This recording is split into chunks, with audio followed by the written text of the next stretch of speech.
This is a Touchstone Publishers presentation, your trusted source of leadership knowledge. Good morning, everyone. Good morning. Good morning. I know some of us may not seem like morning, but it is morning someplace in the world, so we'll go with that. Good morning. I'm going to have to go because as hard as I tried to pronounce the last name, I'll ask permission. Can I just call you Dr. Nadia? Absolutely. Okay, perfect. And our introduction guy, he had it perfect, but we'll get it for you. So I want to thank you very much for taking the time to be with us today. I have to tell you, I usually listen to TED Talks 2 to 3 times. I had to go back because there was so much powerful information there that I found I can actually use in some of my own teaching out on the road and some of those different things. So I want to just dive into that. But before we get going into that, my traditional first question always is, can you tell us what's unique, powerful, that most people don't really know about your organization or your TED Talk, either one, your organization or your TED Talk? Well, what is unique or powerful about that? Oh, that's a tough question. So I had 4 talks done in my life. And what's unique about them is that they all tell one story. And that one story is about how do you increase the level of life in your company, in your system, in your organization, in your own career. They're all about understanding this idea of what it means to be fully alive. Yeah, and we're going to talk about that because how to kill your own company. When I first read that title, I said, wait a minute, let's jump into that. But it's unique. But before we dive into that, what about your journey to your first TEDx talk? What was that like from the time that you conceived the idea to the time you were on stage taping it? What was that journey like? I have to admit, let's be super honest, that was one of the most arrogant moments of my life where I was way too arrogant. So this is the way it happened. I was a professor, Coca-Cola chaired professor in the executive education only business school, which meant that I had a lot of chance to speak publicly. And therefore, the organizer of that TEDx event in Ljubljana, in Slovenia, already knew that they want me speaking. And they just invited me for a coffee, and I didn't know anything about the topic. So I said yes before the topic, and I sit down at the coffee, and they said, we're happy to have you. And I said, what's the topic? And they said, women. And I said, I have nothing to say about women. And they said, great, can you do that in 16 minutes? And that's how that topic, which titled is I Have Nothing to Say About Women, is really the first talk. But what was arrogant is I didn't put enough effort into really prepping the story. I didn't understand the lack or the inability to show the visual. I used the visuals quite heavily as a part of the story, but they wouldn't show up on the video the way I imagined them. So there was a lot there that I just didn't do my work. And that seems to be the surprise for a lot of people, because it seems like when you have to take your idea worth spreading and then move it down to 16 to 18 minutes, it's always difficult. And when you get to the certain point, you feel like I don't have to memorize this. I can just talk about it. But I think a lot of us are starting to discover, no, if I'm going to do a reasonable TED Talk, I better memorize it word for word, slide for slide, if I'm using slides, presentation. So I'm glad you were honest enough to say, hey, my arrogance. That was bad. My first TEDx talk was bad. The spirit of the talk was very sweet. And what I was trying to convey was very good. But we have to understand that people have a very short bandwidth right now. And if we want to be valuable, if the goal is not to be on stage with a cool logo and the stage in person, but if your goal is to actually move people and create value and give them something meaningful, you have to do a huge effort to be meaningful from moment one before they even click the video. Your title has to be meaningful. It has to be meaningful in a way that at least it opens up a space for them. It creates an opportunity for them to imagine something different. Absolutely. Absolutely. So tell us about your journey, though, from when you conceived of the idea of the talk about how to kill your own company. Tell us about that journey. How did you get that down into 18 minutes? How did you get that's my fourth talk. So by that time, I had a lot of pluses and minuses. And you can see also in terms of the views This is Yes. the talk where we've surpassed 300,000 views because we were learning from each consecutive talk. At that point, my research and my consulting, teaching, and entrepreneurial practice as a serial entrepreneur, as a person who starts and exits businesses and so on, I had an idea, I had a thought that for this century, there is one skill that will become the basic literacy skill. So the essence of that talk is this idea that if 100 years ago, reading and writing constituted the basic literacy, what it means to be literate in this century, and reading, writing, and basic arithmetic became the literate person. I Mm. believe that this century, if you have no resilience and reinvention, you cannot call yourself literate. Your ability to pick up and change as the volatility and disruption is growing, you cannot call yourself literate. So we have this body of knowledge around the idea of reinvention as a management of the life in a system and ability to stay alive and thrive in uncertainty. So that comes to my first question that came to my mind when we're listening to this, because things are changing. It is volatile. But why is it that some organizations just refuse to make that change? There's a lot of reasons for that. And the biggest reason, as we were doing our research, we understood that it comes down to the fundamental shift in the way the global human family operates. And that is for a very long period of time, for about 200 years, we lived in an area of relative stability. So if you look at business, for example, the average life cycle of a business model in the 20th century was about 75 years. What does that mean? It means you can make money in about the same way for 75 years Right. without needing to change it. And that's why most of our management theory and most of the way we run our organizations, and also the most things we teach in basic school, is all about stabilization. It's about managing stability, and it's about control, because that's what you want to do when stability is the key, when that is your ultimate criteria of success: predictability, reliability, stability, and so on. So most of strategy, most of theory such as supply chain management, just-in-time management, and so on, most of traditional command and control management is all about stability.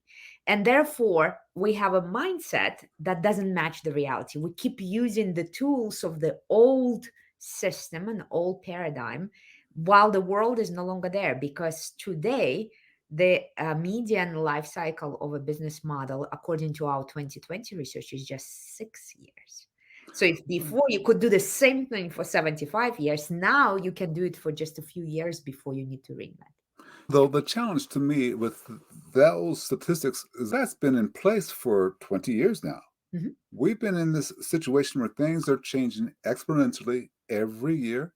If you're going to be there, you don't have 75 years. Mhm. The power structure is changing, but we have so much resistance to that. Yeah, because we're not taking seriously the fundamentals that have to change. So how we teach kids at school has to change. What we do at work has to change. There's a monumental shift happening. It takes time. And 20 years is not that long to transition to a whole new mindset globally. So we are making an effort. And of course, I'm happy to say that Reinvention Academy and my own work is dedicated to that effort, and we are making big movements, but it will take time. I said 20 years, but that's not true. I point to your story. Mhm. Yes. Tell us about that. The lessons you learned, and give us I know you talk about it in your TEDx, but tell us a little bit about that story Mhm. and the Well, lessons you learned. it is a story I'm still waking up to. Also, because as I was growing up in the Soviet Union, it was not exactly the safest story to tell. So I didn't learn it until the Soviet Union collapsed and I was already a mature, formed human being. But I was born in the Soviet Union, and 100 years ago, almost 100 years ago, in the 1920s, early 1930s, the government of Soviet Union engineered an artificial famine that was designed to control population, which killed, in the case of Kazakhstan, my home country, 40% of the entire Kazakh population. And there was recently a really touching and really good article in the Wall Street Journal on the forgotten famine of Kazakhstan, because it's, generally speaking, not something people talk about. Genocide, 40% of the whole population is killed, and it just passed by. It's not there. What happened to me in that context, this happened long before I was born. But my grandparents and my parents were all living in the world, preparing their kids, consciously or unconsciously, to live in a world where this kind of disruption can happen and most likely will happen again. So I had the luxury to get my literacy upgraded for resilience and reinvention long before most of the world did.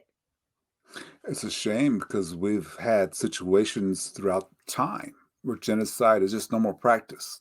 Yeah. And not just in Eastern Europe, but here in the US, we've had genocide where it's just normal and it's okay. We want to ignore that. And therefore, I don't think we're learning the lessons that should be out there. What lesson would you tell people from that you personally learned? Because you mentioned this in your TED Talk. You mentioned that you learned that you have to be resilient. You have to move on. What else did you learn from just learning about your grandfather? Well, the most important thing I learned is that I realized that purpose is something so incredibly powerful. So one thing is, I just need to very quickly tell my team that I have a problem with my Mac right here. Okay. So that we need to solve this problem. So the most important lesson I learned immediately is the power of purpose. My grandfather was born in a happy family, but his parents, his dad was executed as an enemy of the state because he was vocal against genocide, and his mom died immediately after that. And what happened is that he was moved to an orphanage house in a country, Russia, he never visited, to a language he didn't know. And it was so important. It's so important that we are figuring out the purpose there. So he lived his whole life without anything real positive or hopeful happening, but he kept going, so that I could live with his last name and do things around the world without ever seeing that. Realized he actually killed himself in 1975. So I never met him.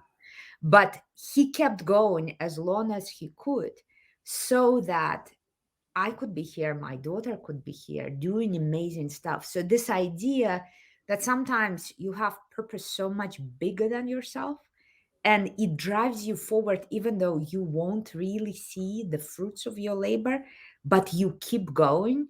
That keeps me going when I feel like, okay, this is not working, I will give up.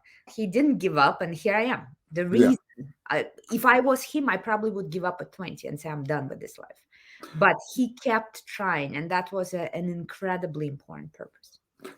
Just keep trying with massive action. So such a great lesson. And I also loved in your TED Talk how you took the analogy of the Titanic.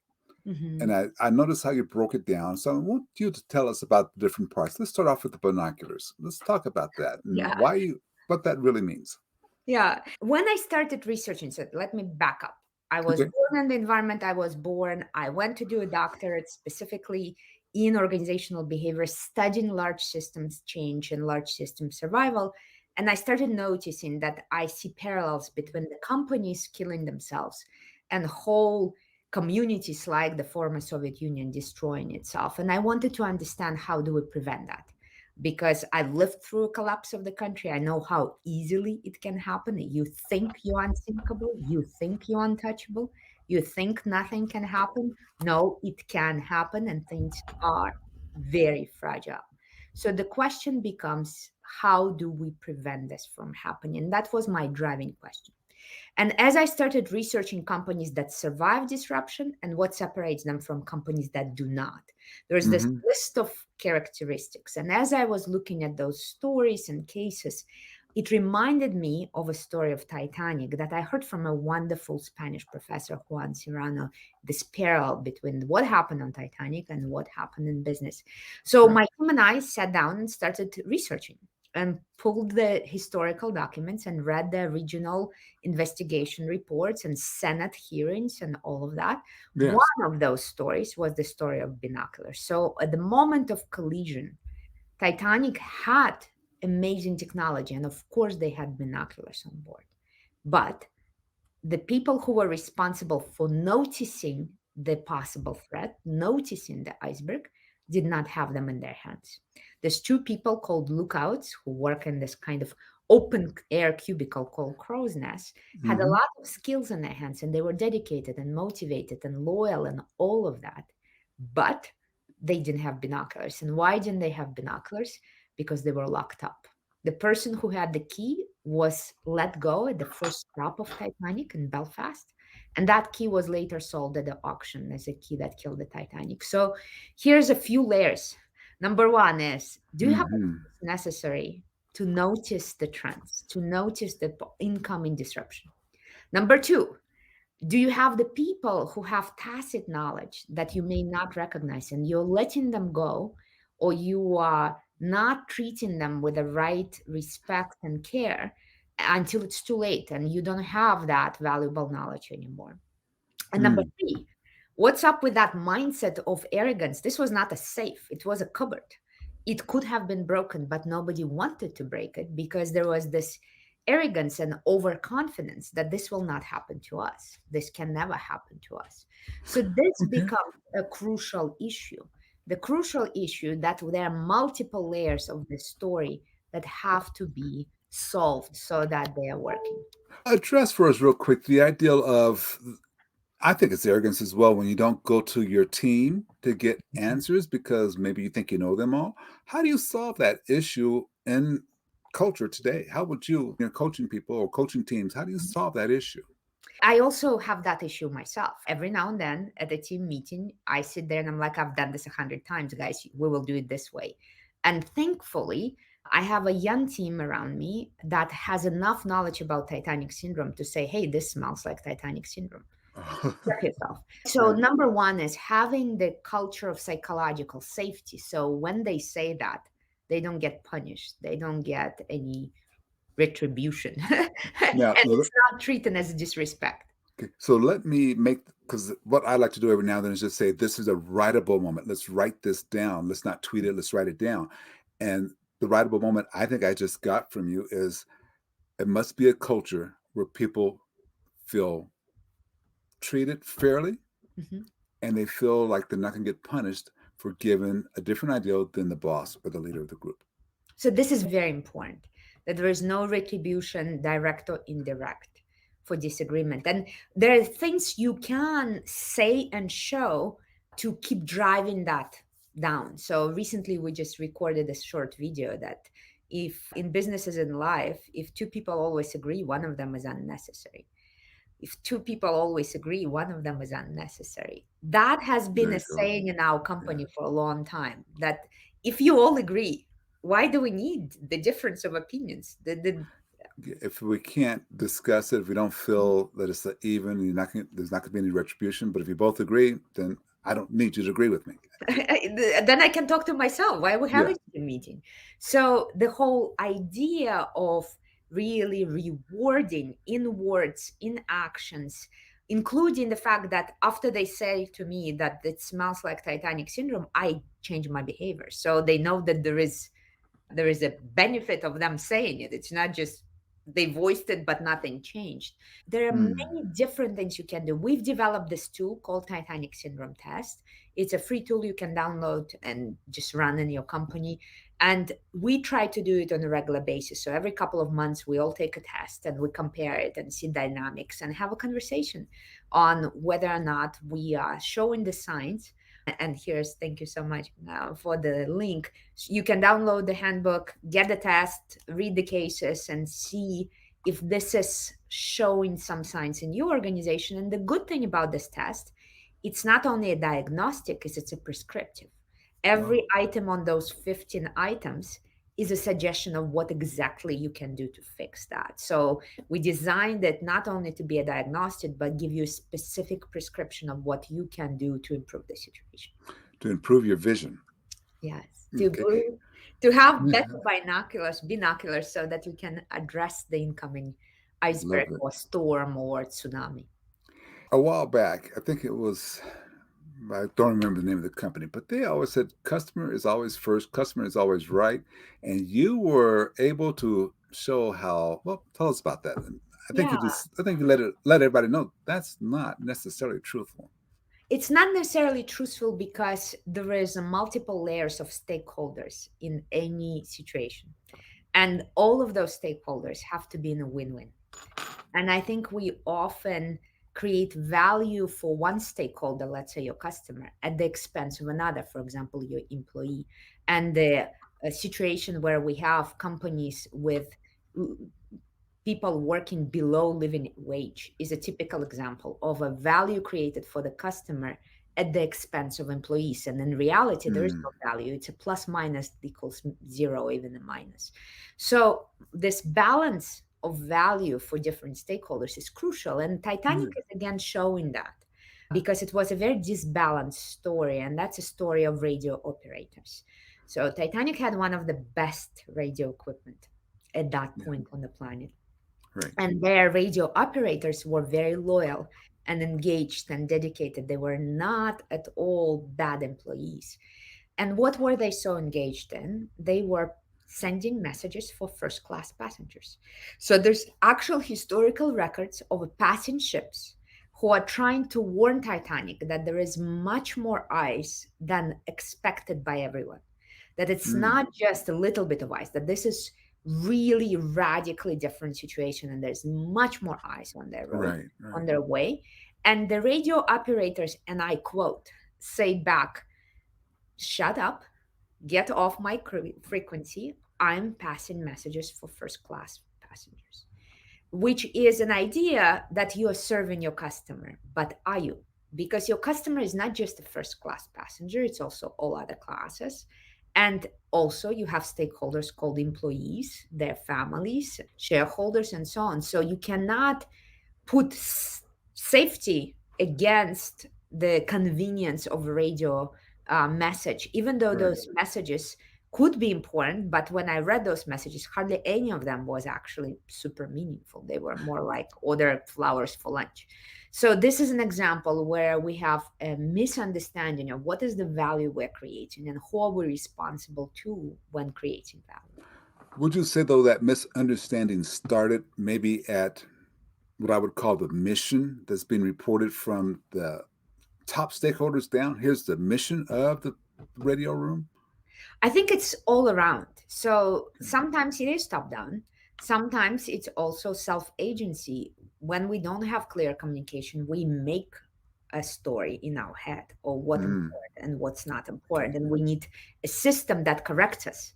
If my interpretation of what's important here, what's the mission, is incorrect, there should be enough signals from the system, from my colleagues, from my bosses, from my customers, from my suppliers that say, hey, you're of course here.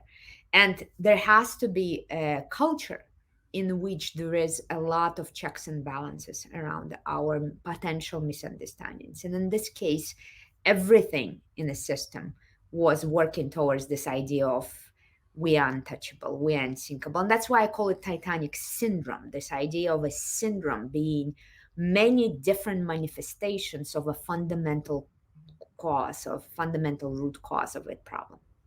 We're going to, for lack of a better word, have a difference of opinion here, because you said it's from every place. It comes from all angles. But I'm wondering, because that Titanic syndrome in my mind seems like, when I listen to the story about it, it seems like it starts really at the top. It's that expert, it's that leader who's saying, okay, we're unsinkable. So pay attention to first-class customers. Make sure they have no issues. We're unsinkable, so we don't really need. And you talked about in TED Talk, that expert who was sitting at home, who had the key for the binocular. We're unsinkable. We don't need to break in to get those out. And that all seems to come from the top, from the experts at the top.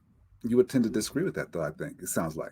It's more that I have enough faith and also enough practice where we can correct that kind of top-down approach from middle or even the bottom. We've have worked with companies around the world where change has been driven from all over the world, from all over the levels in the company. So is Mm, it necessary to always stop on top? It's easier, but it's not necessary. Is it much easier? Yeah, absolutely. But is it necessary? No. We've had situations in our projects around very different parts of the world, very different industries, very different companies, sizes, and so on, okay. where we were able to bring change at different levels and create leadership at every level. And I think that's the goal right now. In a place where things are very volatile and things are very fast moving, you cannot wait for the top to make up their mind. You need to have leadership at every level. And that's my goal in creating resilient organizations. Okay. So now this is where the danger of what I said is in place. And I find this story to be just absolutely, this is the third of the three, Mhm. these experts that were there involved in this. And you talk about one expert.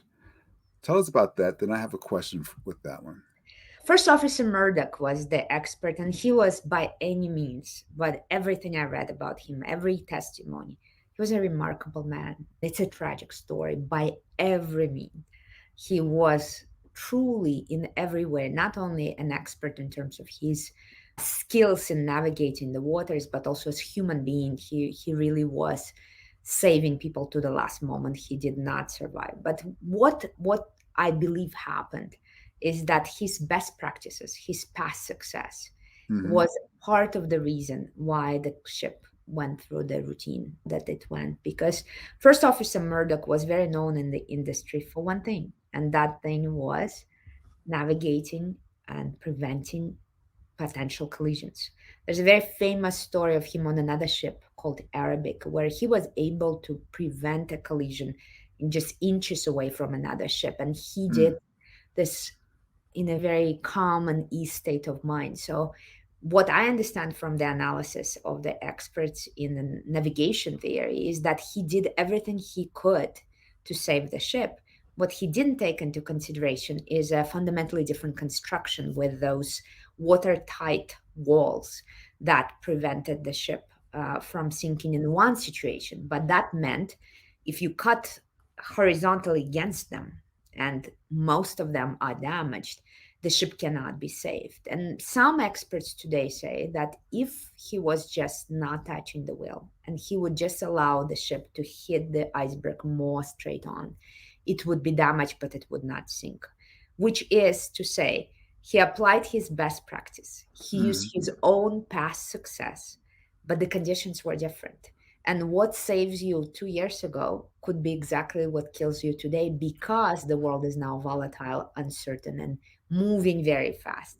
So that's same with my own experience and experience with companies with work. What was the winning strategy just half a year ago could be exactly what's destroying you today. So we have to be willing to let go of our own best practices. We have to be excellent at unlearning, not just learning. And that's tough. I yeah. have to say from my own experience, that's very hard to give up your learning, to give up your best practice, give up your expertise. That's very hard.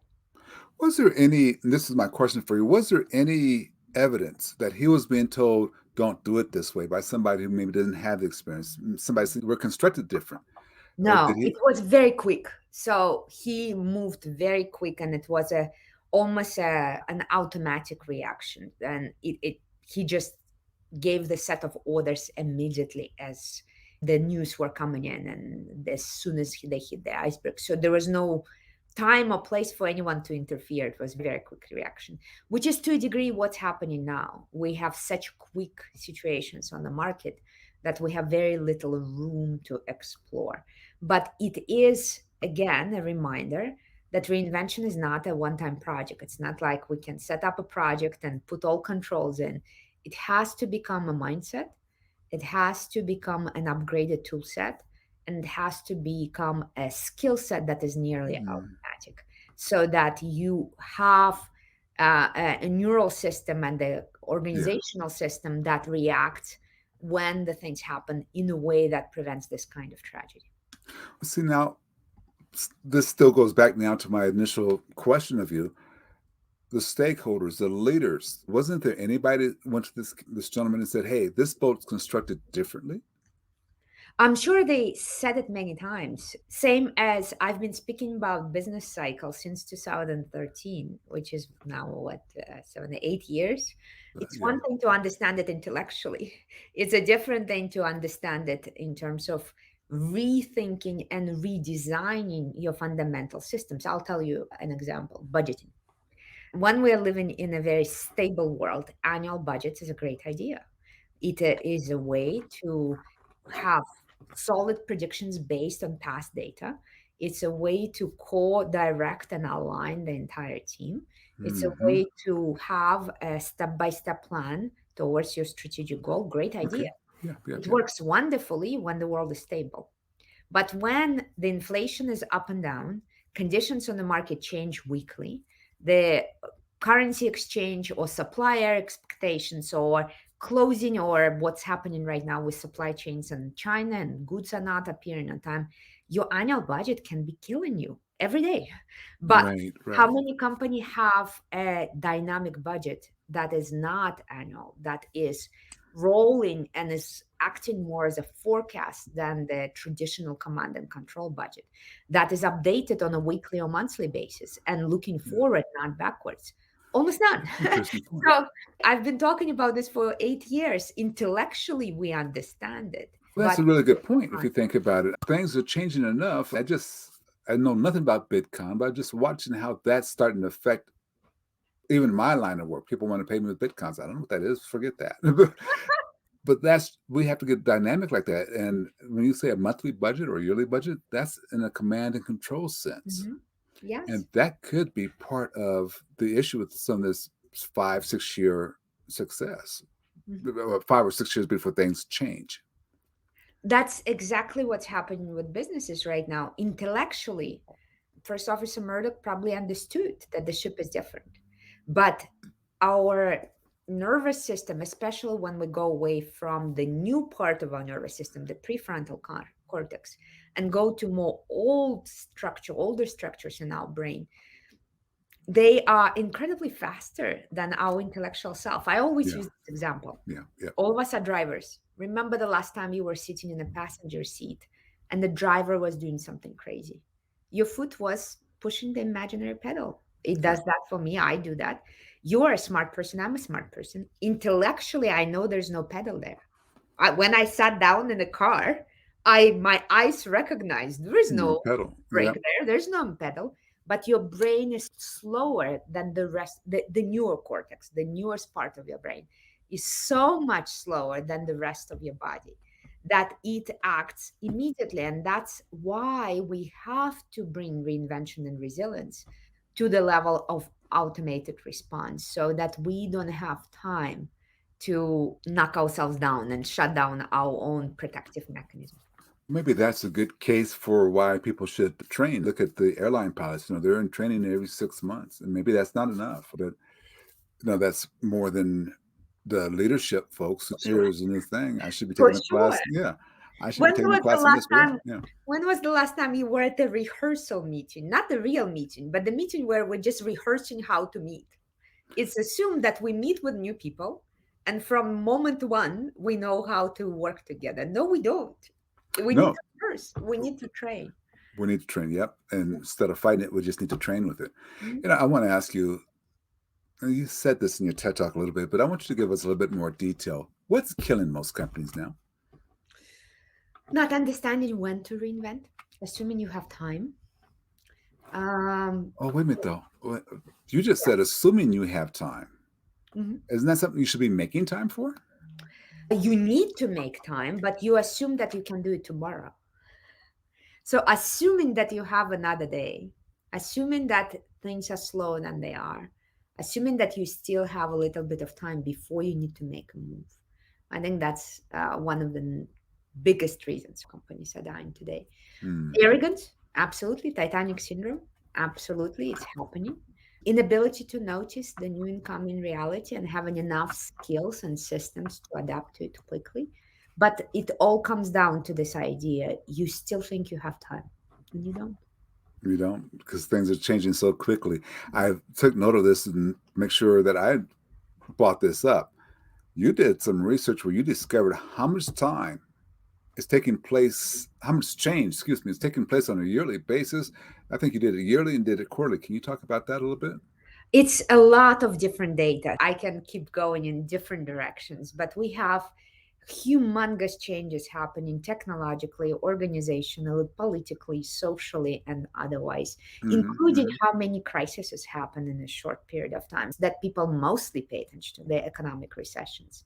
We have an economic recession happening somewhere around the world about every 25 days, which means you need to live in a world where you are assuming, you're working with the assumption that it's disrupted every single day. And thriving in disruption is a very different type of life and business and career and mindset than assuming that you can weather the storm until the disruption is over.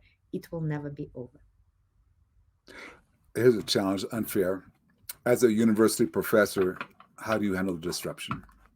How do I handle disruption? Yeah, your team, not just you, but your Well, team, number or how one you would is coach I them. quit traditional academia. That was number one decision. And Okay. we created Okay. our own Reinvention Academy that is much more at the intersection of real business and academia. A lot of people who do research with us are actually practicing business owners or managers or Mm, consultants, those three okay. groups. So we blend between the research and the real world.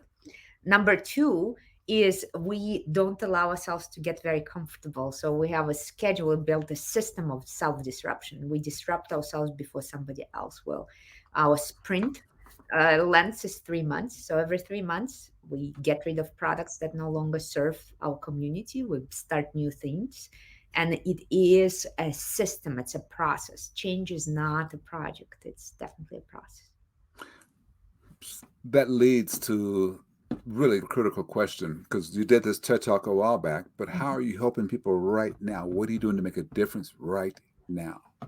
Number one thing for me right now is to develop very different ways to teach people reinvention quickly and at scale. Reinvention Academy has only one mission.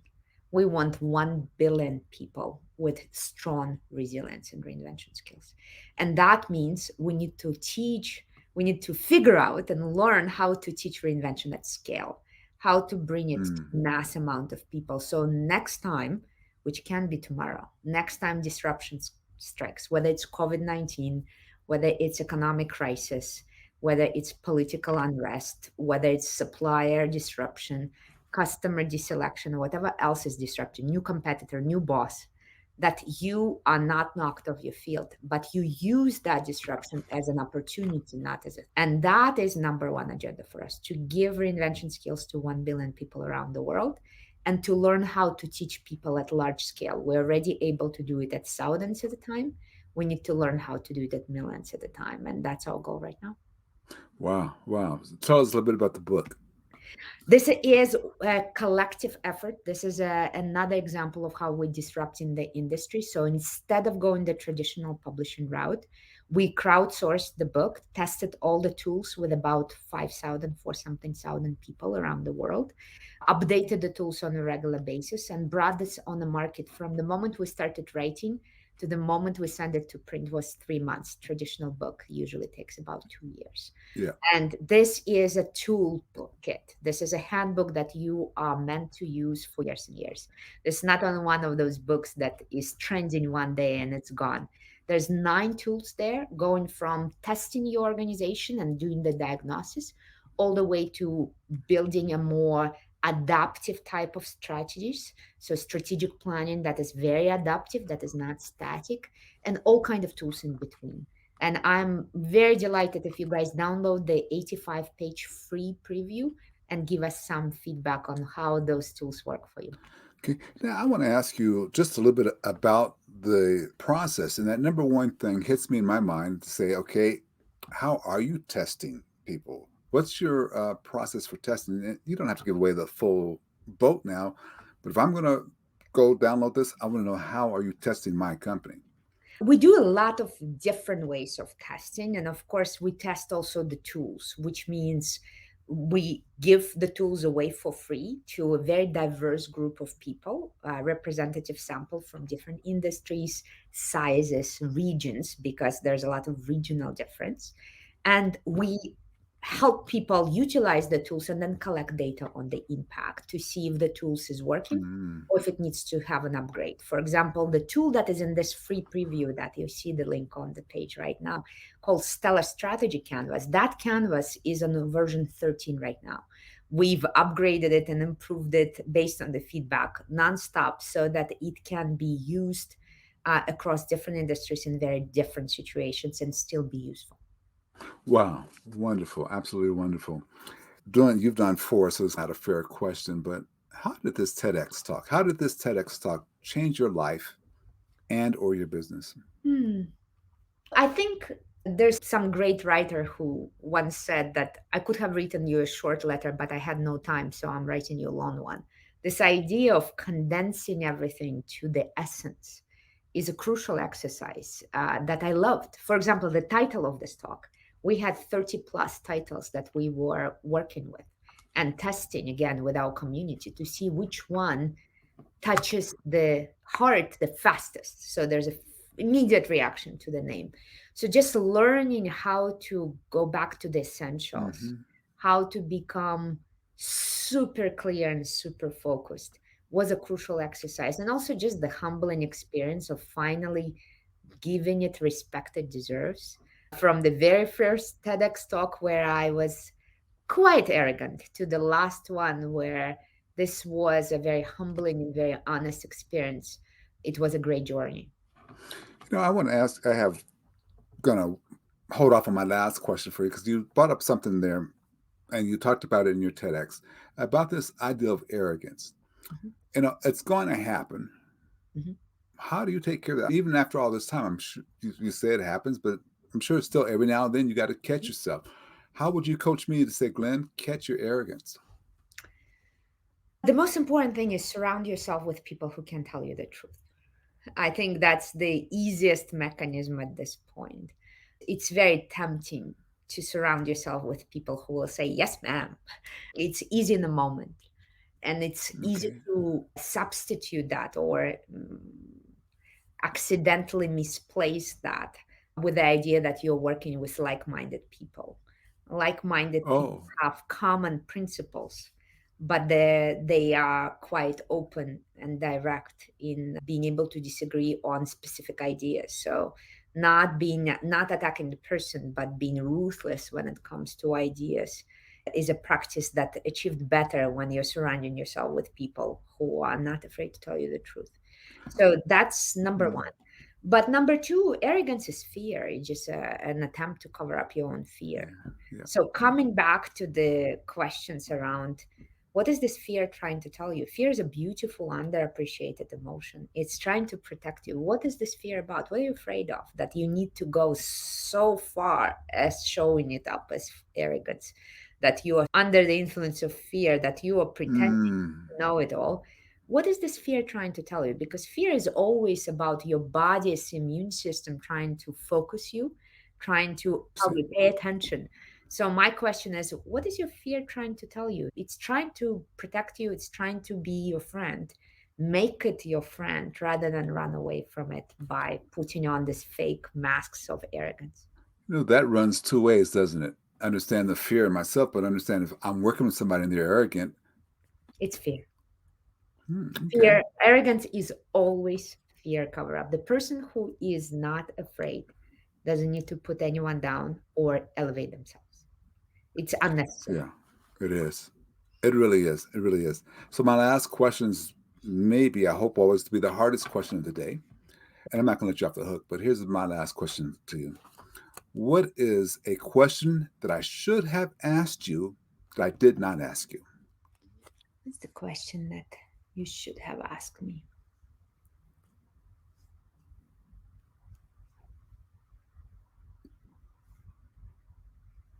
Why reinvention? Why this one? Why this? Why am I doing what I'm doing? Okay, great question. So let me ask you, why are you doing what you're doing? Why are you reinventing? And you've already said it when you sat down and did 13 different iterations of the handbook. Why are you reinventing? Why are you going through all this work? I'm studying only one thing. My life is about one thing, life itself. I want to treat life the way we treat currency, the way we treat any other resources. Life doesn't happen on its own. It's a resource, it's a form of resource, it's a form of capital. And I want us to start treating it with the respect it deserves. Because if we don't, life disappears. It leaves your company, it leaves your product, it leaves your brand. You all know lifeless brands. You come and there's no life there. So the question is, how do we give life respect it deserves and start treating it with the care it needs to?